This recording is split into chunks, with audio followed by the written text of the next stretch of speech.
एक कमरा है जिसमें एक डॉक्टर और प्रोफेसर के बीच संवाद होता है जो खत्म होता है एक चिट्ठी के साथ।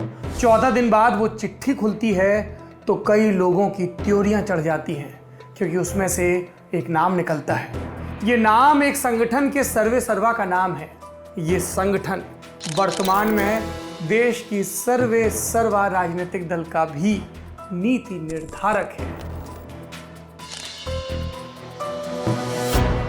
चिट्ठी तो कुछ दशक बाद एक और खुलती है, और जो पहले घटनाक्रम में चिट्ठी का वारिस बनता है, दूसरे घटनाक्रम में वो उस चिट्ठी के जरिए अपने हिस्से की मुनादी करता है। क्या है ये किस्सा, सब बताऊंगा विस्तार से। नमस्कार, सौरभ द्विवेदी नाम है हमारा और आप देख रहे हैं लल्लन टॉप के पॉलिटिकल किस्से, जिसमें आज बात होगी राष्ट्रीय स्वयंसेवक संघ के पहले सत्ता हस्तांतरण की, पहले वारिस के चुनाव की।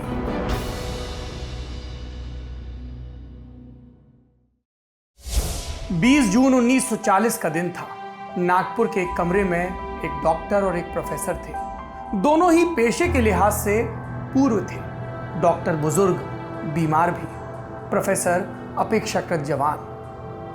डॉक्टर, उन्होंने अपने कांपते हाथों से नौजवान को एक चिट्ठी पकड़ाई। क्या लिखा था इसमें? इससे पहले कि तुम मेरे शरीर को डॉक्टरों के हवाले करो, मैं तुमसे कहना चाहता हूं कि अब से संगठन को चलाने की पूरी जिम्मेदारी तुम्हारी होगी।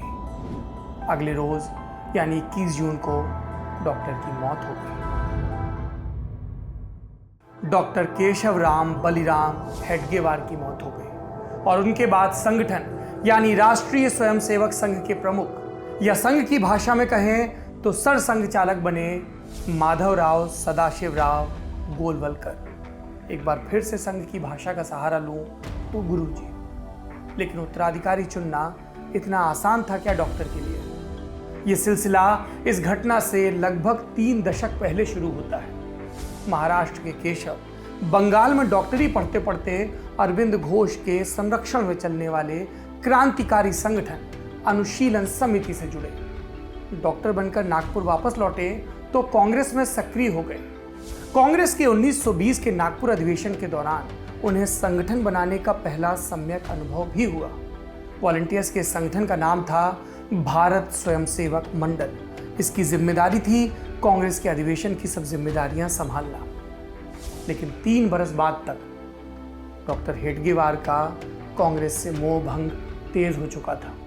1923 में नागपुर में हिंदू मुस्लिम दंगे हुए। मस्जिद के सामने से कीर्तन यात्रा निकालने को लेकर यह विवाद हुआ। इसके बाद जैसे हेडगेवार की सोच और स्पष्ट हो गई। अब तक उन्हें खिलाफत आंदोलन समेत कई मोर्चों पर कांग्रेस की गांधीवादी नीतियों में खामियां दिखने लगी थी। गांधी के इस दौर में कांग्रेस का उग्र हिंदू धड़ा किनारे होने लगा था। लोकमान्य बाल गंगाधर तिलक की मृत्यु हो चुकी थी। महामना मदन मोहन मालवीय सक्रिय थे, लेकिन हिंदू सभा महासभा के मोर्चे पर भी। इन सब के बीच 2 बरस बाद डॉक्टर हेडगेवार समेत कुल 5 लोग 1925 की विजयादशमी के दिन संघ की स्थापना करते हैं नागपुर में। संघ क्या था? इसके विचार पर कई विचारों की छाप मानते हैं अध्येता।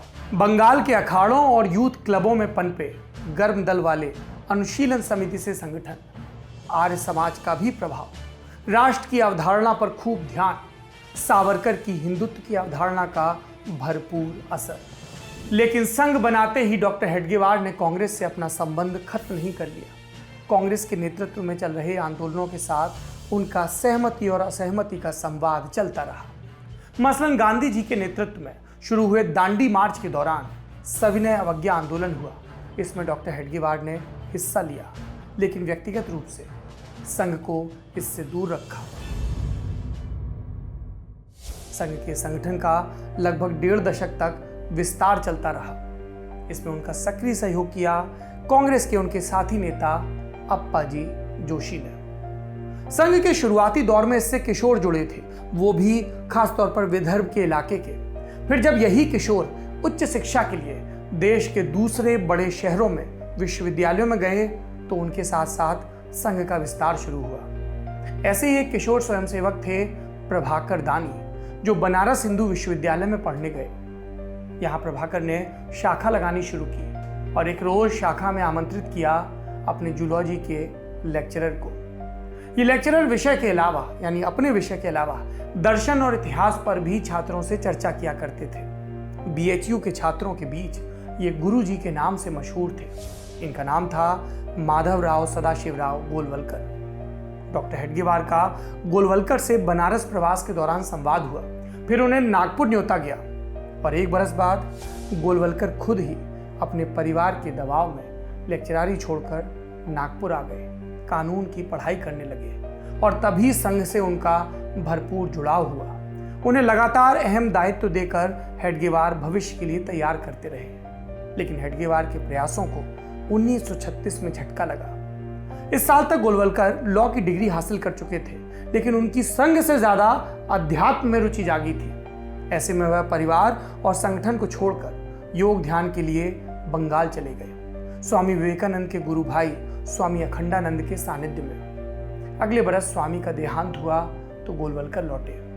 दाढ़ी वाला ताना बाना तब से ही कायम रहा। हेडगेवार ने एक बार फिर से अपने संभावित वारिस को दायित्व देकर भविष्य के लिए तैयार करना शुरू किया। अब तक उनकी तबीयत भी खराब रहने लगी थी और फिर आया वो संवाद वाला प्रसंग जो आपने इस पॉलिटिकल किस्से की शुरुआत में सुना। अब इस चिट्ठी प्रकरण के 14 दिन बाद का वाकया सुनते हैं। डॉक्टर की मृत्यु के शोक के 13 दिन बाद 3 जुलाई 1940 को आरएसएस के केंद्रीय प्रांत के 5 संघ चालकों की नागपुर में बैठक हुई। इसमें संघ प्रमुख की चिट्ठी में जाहिर की गई इच्छा को सार्वजनिक रूप से घोषित किया गया। गोलवलकर के चुनाव से कई लोग चौंके थे। आरएसएस पर बहुत प्रामाणिक किताब लिखने वाले 2 लेखक हैं, वॉल्टर एंडरसन और श्रीधर दामले। वो अपनी किताब द ब्रदरहुड इन सैफरन में लिखते हैं कि आरएसएस के नेता उम्मीद कर रहे थे कि हेडगेवार अपने उत्तराधिकारी के तौर पर एक अनुभवी और वरिष्ठ शख्स को चुनेंगे। ज्यादातर लोगों को लगता था कि यह शख्स अप्पाजी जोशी होंगे, लेकिन डॉक्टर को ऐसा नहीं लगा। क्या वजह हो सकती है? एक सिरा तो हमें मिलता है किताबों में। मसलन डॉक्टर दामले ने आरएसएस पर एक और किताब में गोलवलकर के बाद संघ प्रमुख बने बाला साहब देवरस से हुई बातचीत का जिक्र किया। बाला साहब देवरस ने उससे इंटरव्यू में कहा था, उस समय हम में से कई लोगों ने सोचा कि गुरुजी संघ के लिए नए हैं। ऐसे में कई लोगों को संदेह था कि वह सरसंघ चालक के तौर पर अपना दायित्व कैसे निभाएंगे। संघ से सहानुभूति रखने वाले लोगों में भी यह आशंका व्याप्त थी कि डॉक्टर जी के बाद संघ कैसे चलेगा, लेकिन ये निर्मूल साबित हुई। गोलवलकर पर सवाल उठाने वालों की धुरी दरअसल 2-3 तर्कों पर टिकी थी। पहला, वह एक समृद्ध मराठी परिवार से आते थे।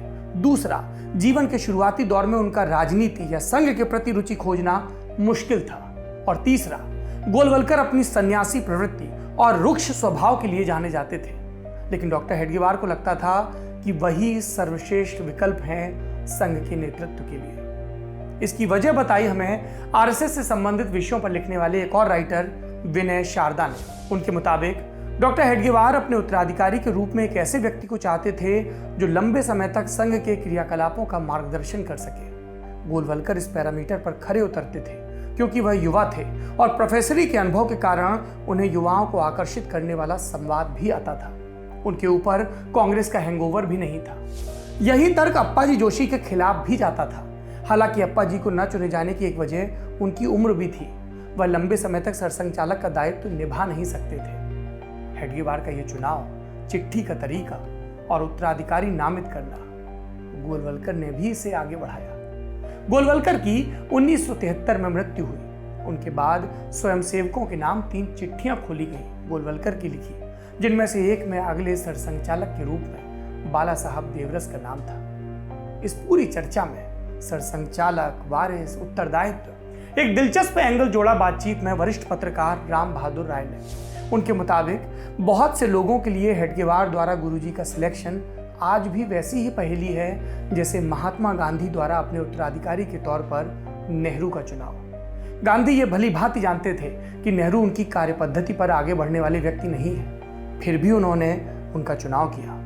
मेरे ख्याल से गोलवलकर का चुनाव उनकी उम्र और वैचारिक स्पष्टता दोनों को देखते हुए किया गया था। उनके 33 वर्ष के लंबे कार्यकाल में संघ की गतिविधियों का काफी विकास हुआ। ये तो थे राय साहब के वक्तव्य, लेकिन ये आखिरी वाक्य आगे की कुंजी भी है। गोलवलकर के दौरान ही संघ पसरा। गांधी हत्या के इल्जाम में उस पर प्रतिबंध लगा, फिर ये बरी हुआ। पटेल के कहने पर संघ का लिखित संविधान बना।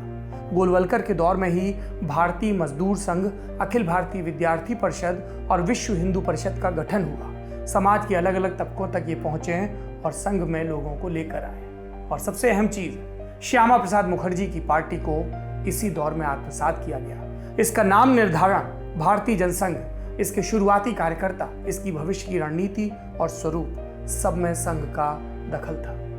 गोलवलकर गए तो देवरस आए। जनसंघ और जनता पार्टी से होते हुए भारतीय जनता पार्टी बनी, जो देवरस के दौर में मंदिर आंदोलन पर सवार हो सत्ता हासिल करने वाली पार्टी बनी। और रही संघ की बात, तो यहाँ चिट्ठी की नौबत गोलवलकर के बाद नहीं आई। उनके बाद के सभी संघ प्रमुखों ने जीते जी उत्तराधिकारी नामित किया और पद का हस्तांतरण भी किया। संघ, जो विपक्षियों की नजर में उग्र राष्ट्रवाद को बढ़ावा देने वाला, सिर्फ हिंदुओं की बात करने वाला फासीवादी संगठन है, तो समर्थकों की नजर में राष्ट्र निर्माण की चिंता में लगा स्वयंसेवी संगठन।